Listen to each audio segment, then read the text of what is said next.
문재인 전 대통령에 대한 정치검찰의 무도한 수사 형태를 강력히 규탄한다. 검찰 권력의 오만함과 무책임함은 이제 설 곳이 없음을 분명하게 경고한다. 문재인 전 대통령에 대한 정치검찰의 무리하고 거침없는 정치보복이 본격화되고 있습니다. 정치가 양극단의 극한 상황으로 치닫고 있는 현 시국 상황을 이용해 정치적 의도대로 치밀하게 설계하려는 정치검찰의 행태가 심히 우려됩니다. 그간 윤석열 정권이 난관에 봉착할 때마다 전 정부를 탓하더니 동시다발적으로 터져나오는 실정을 더 이상 감출 수 없게 되자 국민의 시선을 돌리기 위해 무리한 수사, 망신주기 수사에 나선 것입니다. 김정숙 여사에 대한 외유성 인도 방문, 샤넬 재킷, 경호원을 통한 수영 강습 등 모든 의혹이 무혐의로 마무리되자 이혼한 전 사위의 월급을 뇌물로 둔갑시켜 문재인 전 대통령을 피의자로 소환하겠다는 정치검찰의 오만한 행태를 더는 좌시할 수 없음을 분명하게 경고합니다. 무능하고 저열한 정치검찰의 전 정권에 대한 무리한 수사, 국면전환용 정치수사를 즉각 중단할 것을 엄중하게 요구합니다. 정치검찰이 주장하는 사건의 실체와 객관적 사실에 대해서 말씀드리겠습니다. 첫 번째, 정치검찰의 전제부터 잘못된 수사입니다.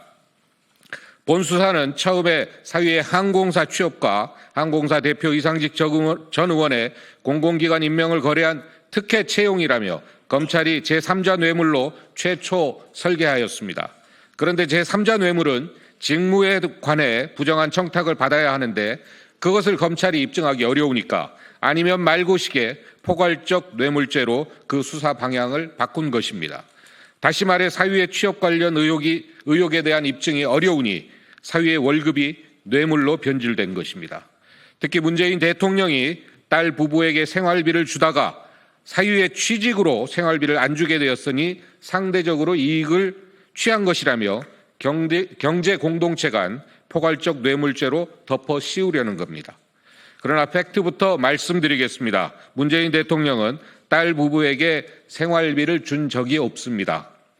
딸 부부에게 준 것은 생활비가 아닌 문재인 대통령이 서울에 거주할 당시 사위 명의로 된 집에서 거주하며 지급했던 주변 시세에 상당한 임대료입니다. 만약 당시에 문재인 대통령께서 임대료를 제대로 주지 않았더라면 검찰은 마찬가지로 무상으로 사위 집에 거주했으니 이것 또한 경제공동체라고 주장했을 겁니다. 죄를 만들어야 하는 정치검찰의 입장에서는 둘 중 어떤 경우에라도 법적 잣대를 갖다 대야 되기 때문입니다. 사위 명의 집에 장인 장모가 거주할 때 임대료를 지급하는 것이 맞는 것 아닙니까? 법과 상식에 맞게 한 일이 어떻게 위법이 되고 또 죄가 되는 것입니까?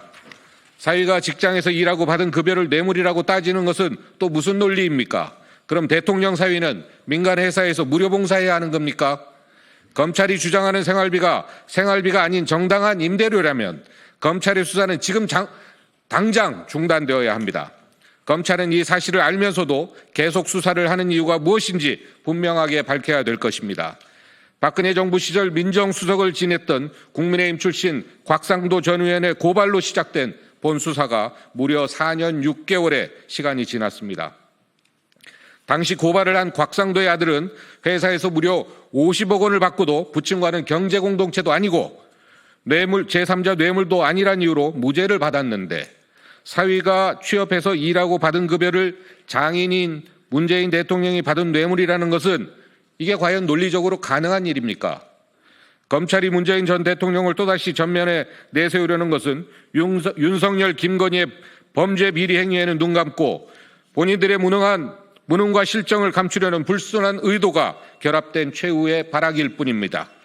죄가 있다면 결론부터 정해놓고 나머지 그림을 짜맞춰 나가는 전형적인 정치검찰의 저열한 수사 행태입니다. 검찰의 김정숙 여사 샤넬 재킷 관련 수사 역시 전제부터 틀린 내용이었습니다. 짜맞추기식 무리한 수사를 진행하다 정치검찰의 민낯만 들통난 대표적인 사례입니다. 프랑스 샤넬 역사 전시관에 있는 샤넬 재킷을 김정숙 여사가 가지고 있다는 막무가내식 전제를 가정하고 짜맞추기 억지 수사를 1년 넘게 진행하다 포기한 사례를 검찰은 다시 상기해야 할 것입니다. 당시 한국과 프랑스 양국 문화교류의 상징인 샤넬 재킷을 수사 대상 아이템으로 선택한 대한민국 검찰의 무지하고 억지스러운 수사는 이미 국제사회에서도 웃음거리가 되었습니다. 이미 검찰은 문재인 전 대통령의 전 사위 관련하여 제3자 뇌물죄를 적용하였다가 법리에 안 맞으니 포괄적 뇌물죄로 바꾸면서 정치 수사임을 스스로 인정한 것입니다. 또한 검찰은 본건에 대해서만 수십여 차례의 압수수색과 150여 명의 참고인 소환조사, 30여 차례의 계좌조회 등 전방위적 탄압에도 맞춰놓은 가짜 결론이 드러나지 않자 조급증이 난 것입니다. 둘째, 현 정부의 치부를 감추기 위한 물타기 전략입니다. 위헌적 불법적 내란 계엄으로 국가적 혼란이 가속화되는 이 시기에 전직 대통령에 대한 무리한 수사의 목적은 현 정부의 더럽고 탐욕스러운 범죄 행위를 숨기기 위한 것입니다. 대통령의 불법 계엄과 탄핵 정국으로 대한민국의 민주주의가 부정되고 대한민국의 국격과 경제는 바닥까지 내려왔습니다. 국민이 두 쪽으로 나뉘어 양극단으로 치닫는 최악의 극한 상황에서 전직 대통령과 야당 대표에 대해서 끊임없이 부정적인 이미지를 만들고 나쁜 인식을 심어주려는 정치검찰의 의도는 현 정부의 치부를 감추기 위한 물타기 전략이 최종 목표일 것입니다.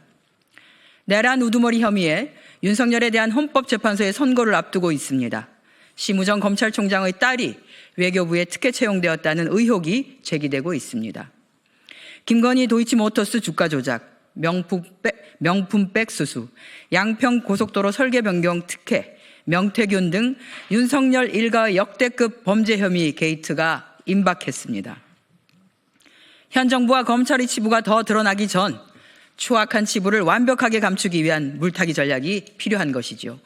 검찰은 이미 결론을 알고 있다고 봅니다. 다만 수사 과정에서 의혹을 만들고 사안을 부풀려 전 정부와 야당에 망신을 주고 모욕을 주는 것이 정치검찰의 최종 목표일 것이라고 판단합니다.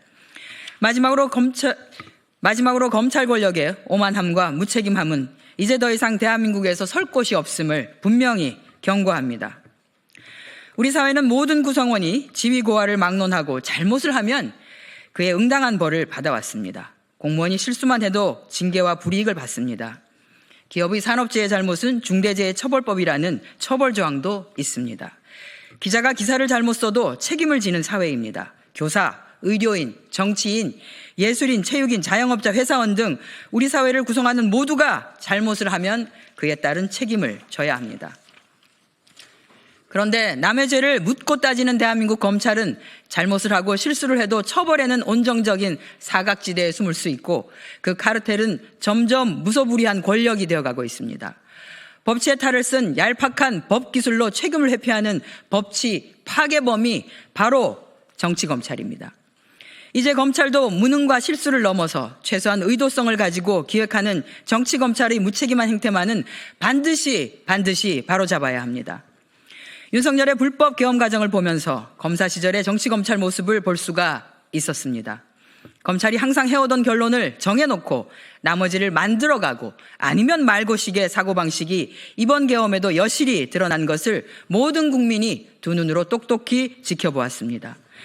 현재 본론에서 계엄을 선포하고 실패하니 경고성이라 하고 본인의 책임을 모두 아랫사람의 탓으로 돌리는 비겁하고 저열한 모습을 전 국민이 다 지켜보았습니다. 4월 4일 윤석열의 최후가 정치검찰의 최후가 될 것입니다. 검찰은 지금이라도 문재인 전 대통령과 전 정권에 대한 정치 수사를 당장 중단할 것을 강력히 요구합니다. 정치검찰의 오만함과 무책임함은 이제 설 곳이 없음을 분명히 경고합니다. 국민을 위한 검찰, 헌법을 수호하고 법치를 바로 세우는 검찰이 되기를 촉구합니다. 2025년 4월 2일 문재인 정부 국무위원 출신 국회의원 1동.